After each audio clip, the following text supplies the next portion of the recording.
해결하기 어렵거나 대응하기 곤란한 문제적 섹터들을 모아서 명쾌한 솔루션을 제시해드리겠습니다. 오늘의 문제적 섹터 해결사, 파이낸셜 리서치 박철순 대표님과 함께합니다. 대표님 안녕하세요. 네, 안녕하세요. 네, 오늘 첫 번째 주제 반도체 이야기로 시작해보도록 하겠습니다. 또 미국발 관세 리스크 이야기가 나옵니다. 미국에 기여하지 않는 반도체에 25% 관세를 부과한다니 삼성, SK의 부담도 커지죠. 하지만 오늘 하나증권은 메모리 강세 국면 지속에 따라 관련주 비중 확대 유효 의견을 제시했어요. 반도체주 어떻게 대응할까요?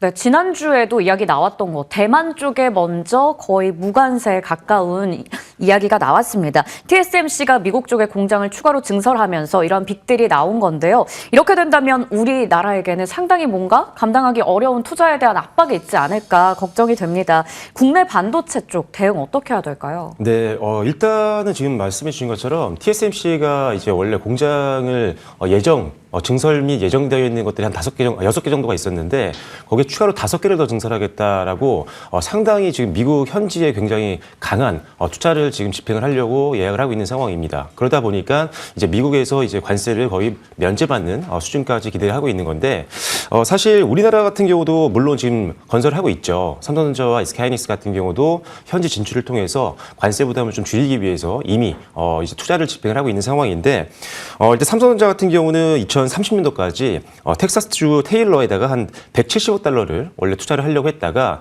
오히려 이거를 이제 370억 달러까지 확대를 하면서 현지 진출에 더 신경을 쓰고 있는 상황이고요. SK 하이닉스 같은 경우도 인디애나주 쪽에 이제 38억 7천만 달러를 투자를 하겠다라고 해서 AI 메모리용 첨단 패키징 생산 시설을 늘리겠다라고 하면서 지금 미국 관세에 대해서는 이미 선제적으로 어느 정도 대응을 하고 있는 상황이었다라고 보시면 될 것 같습니다. 추가적으로 이제 미국에서 더 압박을 할 수 있는 가능성은 없다라고 볼 수는 없겠지만 네. 일단은 이미 대응을 하고 있었던 부분들이 분명히 있었기 때문에 지금과 같이 어떻게 보면 쇼티지가 지속이 되고 있고 공급자 우위 시장이 지속되고 있는 상황 속에서는 아주 큰 영향을 받지는 않을 것 같다라는 생각이고요. 일단은 뭐 사실 미국 입장에서도 빅테크들이 굉장히 많은데 지금 반도체가 굉장히 부족한 상황이잖아요. 네. 그런데 너무나도 큰 관세를 부과하기에는 사실상 자국 내 기업들까지도 부담이 전가가 될 수가 있기 때문에 아주 강력한 제재가 나올 것 같지는 않습니다. 그래서 기존과 동일한 수준의 관세만 적용하더라도 일단 어느 정도는 대비가 되어 있다라고 보시면 될 것 같고요. 그리고 최근에 나왔던 이제 관세에 대한 어떤 1차적인 이런 압박 같은 경우를 봤더니 뭐 대만에서 만들어서 미국으로 들어갔던 반도체 칩들 이런 것들이 이제 사실 중국으로도 가잖아요. 네. 이런 제품들에 대해서만 지금 일단은 관세가 좀 강하게 붙을 걸로 예상하고 있고 그렇다면 우리나라는 그렇게 직접적인 관련은 없거든요. 그래서 아직 나오지 않은 내용은 좀 더 확인이 필요하겠지만 지금까지 알려진 것만으로는 우리나라가 받는 충격은 좀 제한적일 걸로 보고 있습니다. 그래서 오늘 사실 뭐 삼성전자라든지 SK하이닉스가 만약에 이게 굉장히 악재로 작용이 됐다면 오늘 상승률이 나오기가 좀 어려웠을 텐데 오히려 오늘도 고점을 좀 늘려나가고 있는 모습들 확인되고 있기 때문에 역시나 반도체 쪽에는 당분간 시장의 어떤 충격은 적을 것이다라고 보는 게 맞을 것 같습니다. 어느 정도 우리가 선제적으로 대응을 하고 있었던 부분이기 때문에 물론 앞으로 나오는 이슈도 체크를 해봐야겠지만 이것 때문에 크게 밀리는 것은 걱정하지 않아도 된다 얘기를 주셨습니다. 여전히 공급자 우위 시장이고 관세에 대한 우려도 어느 정도 제한적이다라고 말씀해 주신 만큼 오늘 이러한 부분에 있어서도 우리 IT 투톱이 잘 버티고 있는 상황입니다. SK하이닉스는 오히려 1% 이상의 강세를 보여주고 있죠. 삼성전자도 지금은 확실하게 일단 상승권에서 움직이고 있는 상황인데요. 자, 그렇다면 그동안 반도체 쪽을 담을까 말까 고민됐던 분들은 오히려 지금을 기회로 삼으면 될까요? 네, 일단은 너무나도 이게 양대 산맥이 네. 너무 잘 가다 보니까 네. 수급이 너무 쏠리는 건 사실인 것 같습니다. 그래서 사실 소재라든지 부품이라든지 장비 쪽을 좀 오랫동안 베팅하신 분들 같은 경우는 상대적으로 조금 아쉬운 상황일 수 있겠지만 결과적으로 이 삼성전자와 SK하이닉스가 이제 매출이 계속 잘 나오고 이익률이 높아지고 있다는 것 자체가 결과적으로 이 회사가 거래하고 있는 그게 뭐 하드웨어 기업이든 아니면 소프트웨어 기업이건 결과적으로는 낙수 효과를 볼 수 있는 부분들이기 때문에 실적에 대한 기대치는 계속적으로 높아지고 있는 상황이라고 보시면 될 것 같습니다. 그래서 오히려 지금 소부장 기업들 내에서는 역시나 아직도 많이 올라오지 못한 종목들이 많기 때문에 역시나 베팅이 필요하다고 보여지고요. 지난주에 이제 TSMC가 실적 발표 전이었는데 굉장히 잘 나올 거라고 제가 전망을 좀 해드렸었거든요. 근데 실질적으로 어닝 서프라이즈가 나왔던 걸 우리가 보면은 일단 기본적으로 지금 반도체를 만들고 있는 그게 파운더리건 아니면 메모리 업체건 엄청난 상황인 것들은 실적을 볼 때마다 계속적으로 확인을 시켜주고 있는 그런 상황입니다. 구조적으로 지금 반도체 수요가 그만큼 많다는 것들이 실적 발표가 나올 때마다 우리가 확인을 하고 있는데 실제로 지금 TSMC 실적 발표 전에 마이크론이 나왔을 때도 사실 시장에는 좋은 영향을 줬었고 네. 그다음에 지난주에 나왔던 TSMC 실적 발표 이후에도 반도체 어떤 거품론에 대한 우려감도 약간은 낮아지고 오히려 기대감이 높아지는 상황입니다. 일단 앞으로도 이제 SK하이닉스라든지 ASML이라든지 실적 발표가 계속적으로 남아 있는데 이런 것들이 나올 때마다 결국은 호실적을 또 확인을 할 수 있는 그런 기회가 될 수 있거든요. 그렇다면 오히려 약간 테마주 쪽으로 좀 쏠리면서 아니면 삼성전자와 SK하이닉스로 좀 수급이 쏠리면서 소비자들이 조정을 받았을 때는 오히려 매수의 기회로 활용하신 후에 만약에 이런 실적 발표들이 나왔을 때 다시 주가가 정상화를 찾았을 때 충분히 단기적으로도 스택 차익을 좀 남길 수 있는 그런 전략이 될 수 있다라고 보시면 될 것 같습니다. 그래서 일단 계속적으로 반도체에 힘을 실어줄 만한 주요 기업들 실적 발표가 있다는 점을 꼭 기억하시면 좋을 것 같습니다. 그러게요. 실적 발표도 있고 이제 기대치가 높아져 있기 때문에 여전히 긍정적으로 볼 수 있다 말씀해 주셨는데 그러면 이 IT 투톱의 차트를 보면서 좀 분석해 주시죠. 네, 일단은 삼성전자 같은 경우는 지금 오늘 한 0.27% 정도 지금 정규 시장에서 움직임 보여주고 있는데 일단 뭐 지금 15만 원 정도까지 올라온 상황이잖아요. 일단 상방에 큰 저항대가 또 없는 상황이고 삼성전자와 SK하이닉스의 어떤 실적에 대한 기대치는 사실 100조 정도에서 이제 뭐 150조까지 늘어나는 상황이잖아요. 네. 올해 전체 1년 실적에 대한 전망치가 계속적으로 올라가고 있는 상황입니다. 그럼에도 불구하고 사실 이 발표가 나온 이후에 전망치가 이렇게 상향 조정된 이후에 주가가 그렇게 많이 올라오진 또 않았거든요. 그래서 이번 달에도 사실 많이 오른 건 아니었기 때문에 사실 아직도 그렇게 부담은 없다라고 보여지고요. 다만 이제 분기별로 실적이 나왔을 때 기대치에 어느 정도 충족하는 정도의 실적이 계속적으로 확인이 된다면 실제적으로 150조까지 영업이익이 늘어났을 경우에 현재 주가는 충분히 상승 여력은 남아있다고 볼 수가 있을 것 같습니다. 그래서 일단 지금은 뭐 삼성전자 기준으로 봤을 때는 17만 원 이상 정도는 끝까지 뭐 들고 가는 게 맞다라는 판단이고요. SK하이닉스 같은 경우는 오늘 조금 더 상대적으로 강한 흐름들을 보여주고 있는데 역시나 SK하이닉스도 오늘 뭐 증권사의 어떤 전망치라든지 이런 것들이 네. 계속적으로 좀 긍정적인 쪽으로 많이 흘러나오고 있는 상황입니다. 이미 실적에 대한 기대치가 워낙 높은 종목이고 이제 실적 발표가 이제 29일인가요? 아마 예정이 되어 있는 걸로 알고 있는데 실적 발표 전에도 계속적으로 관심도가 높아질 수 있기 때문에 일단 이 종목도 역시나 한 9만 원 이상까지는 90만 원 정도까지는 한번 끌고 가보시기를 권유드리도록 하겠습니다. 기술적으로 봐주셨어요. 삼성전자는 17만 원까지, SK하이닉스도 90만 원까지 끌고 가보자라는 전략도 챙겨주셨습니다. 반도체 이야기 맞춰보겠고요. 두 번째 주제, 제약바이오 궁금하네요. 바로 확인해 보겠습니다. AI, 비만 신약 등이 화두였던 JP모건 헬스케어 컨퍼런스가 막을 내렸습니다. 큰 행사는 마무리됐지만 코스닥 활성화 정책, 알테오젠의 기술 추가 수출, 국내 업체의 미국 현지 진출 등 기대 요소가 많아요. 제약바이오주의 다음 모멘텀을 찾아볼까요?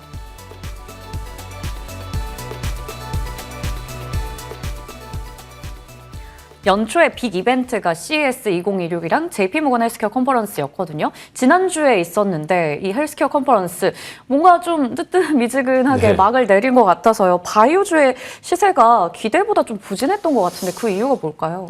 일단은 CES에서 현대차그룹이라든지 필두로해서 일단 로봇주 쪽에 관심도가 너무나도 쏠리다 보니까 상대적으로 제약바이오가 조금 소외되는 모습들을 보였습니다. 그런데 과거에도 우리가 보면 아시겠지만 이 JP모건 헬스케어는 사실상 연례의 가장 큰 행사 중에 하나거든요. 근데 실질적으로 여기서 바로 기술 계약이 나오는 경우는 거의 없었고요. 일단은 JP모건 헬스케어가 끝나고 나서 1에서 한 3개월 사이에 상당히 많은 기술 이전이 있었습니다. 그렇기 때문에 오히려 지금 끝나고 나서도 오히려 일정인 소멸로 보는 게 아니라 어떤 기업이 과연 실적이라든지 이런 것들을 통해서 일단 라이센스 아웃이라든지 M&A가 나올 수 있을지를 한번 기대해 보시면 좋을 것 같은데 작년 기준으로 봤을 때도 이제 1월 달 JP모건 헬스케어가 끝나고 나서 어떤 기업들이 이제 라이센스 아웃이 있었냐면 올릭스 같은 경우는 일라이리 쪽과 이제 기술 이전이 2월 달에 있었고요. 3월 달에는 알테오젠이 아스트라제네카와 조단위에 또 기술 이전이 있었고 그다음에 4월 같은 경우가 ABL 바이오가 우리가 알고 있는 GSK와 또 조단위에 또 기술 이전 그다음에 2월 달에 지노메 컴퍼니가 엘립시스와 그다음에 기술 이전했습니다. 그만큼 끝나고 나서부터가 본격적으로 이제 라이센스 아웃이 나오는 경우가 꽤 많았기 때문에 이런 것들을 감안했을 때 우리가 계속적으로 지켜봐야 기대받은 섹터다라고 보시면 될 것 같고요. 거기에 추가적으로는 이제 다음 달 같은 경우는 또 주요 일정이 뭐가 있냐면 월드 ADC가 또 있습니다. 그렇다면 ADC 관련된 선도 기업들, 우리나라로 치면 이제 뭐 리가켄바이오라든지 이런 기업들 다시 또 부각이 될 수 있는 부분들이 있기 때문에 좀 기대해 보시면 좋을 것 같고요. 그리고 또 이제 다시 또 기대감을 가질 수 있는 게 뭐 알테오젠이라든지 오늘 ABL 바이오라든지 기술 이전을 앞두고 있다라는 굉장히 사측에 강한 어떤 어필들이 좀 나오고 있는 상황이거든요. 그래서 다시 한번 또 시장의 관심도가 모아질 수 있는 내용들이 많이 나오고 있는 상황이니까요. 오히려 지금처럼 조금 쉬어갈 때가 오히려 좀 담아갈 수 있는 그런 시점이다라고 보시면 될 것 같습니다. 네, 이 이벤트가 끝났다라고 해서 재료가 아예 소멸된 게 아니라 이제부터 1에서 3개월 정도 사이에 여러 가지 기술 수출과 관련된 계약과 관련된 모멘텀이 나올 수 있다. 그래서 지금처럼 쉬어갈 때 봐야 된다라고 얘기 주셨습니다. 그 중심에 있는 게 알테오젠이지 않을까 싶은데 지난주에 또 그런 얘기 나왔잖아요. 빠르면 다음 주에 네. 대규모 또 기술 수출과 관련된 이야기 전해질 거다라고 했습니다. 바로 이번 주거든요. 네. 근데 금요일장에서 한 10% 가까이 올랐었다가 오늘 4% 밀립니다. 이거 뭐 차익 실현인 건지 이번 주에는 그럼 대응을 어떻게 해야 될까요? 일단 뭐 단기적으로 좀 지난 거래일에 이제 급등이 나왔었잖아요. 예. 거기에 따른 단기적인 차익 매물을 보는 게 맞다라는 판단이고요. 오히려 지금 오늘까지 급등 나왔으면은 뉴스 늦게 확인하신 분들은 사실 매수하기 좀 어려웠을 수도 있어요. 예. 근데 오히려 오늘 단기 차익 매물 소화하면서 4%대 좀 밀려주고 있다 보니까 오히려 기술 이전에 대한 기대감이 높아질 때 조정을 활용해서 상당히 빠르게 매수 전략으로 대응하는 게 훨씬 더 확실한 전략이다라고 보시면 될 것 같고요. 일단은 뭐 지금 기술 이전에 대한 기대감이 하나만 있는 건 아닙니다. 일단 SJ형 변경 플랫폼을 갖고 있는 회사인데 이 기술 자체가 워낙 또 이제 다양한 빅파마들이 특허 기간을 늘리기 위해서 활용을 할 수밖에 없는 플랫폼이다 보니까 계속적으로 이제 수주라든지 기술 이전이 나올 수 있는 기업이니까요. 지금도 충분히 매수 접근 가능하다고 보고 있고요. 제가 봤을 때는 최고가 이상을 좀 봐야 될 것 같습니다. 한 60만 원 이상까지는 충분히 룸이 열려 있는 기업이기 때문에 일단은 기술 이전에 대한 기대감으로 한번 베팅을 고려해 보시면 좋을 것 같습니다. 네.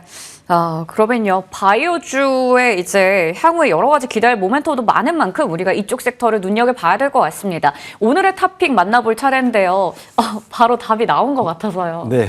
자, 알테오젠을 가지고 왔는데 네. 질문이 알테오젠이어가지고 짧게만 네. 말씀드렸습니다. 네. 일단 이 회사가 이제 가지고 있는 건 앞서 말씀드린 것처럼 SJ형 변경 플랫폼입니다. 그래서 피하 주사 제형으로 이제 바꿔주는 플랫폼을 가지고 있는데 지금 일단은 어떤 환자분 입장에서도 피하 주사 제형이 정맥형보다 훨씬 더 부담도 적고 실질적으로 SJ형 변경 플랫폼을 활용해서 만들어진 시작 같은 경우는 환자에게 선호도가 굉장히 높습니다. 실제로 이 회사 같은 경우는 머크사로 수출한 이후에 기술 이전을 한 이후에 상용화가 이미 됐죠. 그래서 미국과 유럽에서 승인도 끝난 상황이기 때문에 앞으로 본격적인 로열티까지도 기대해 볼 수 있어서 실적까지도 한번 점프를 기대해 볼 수 있는 상황이다라고 보시면 될 것 같고요.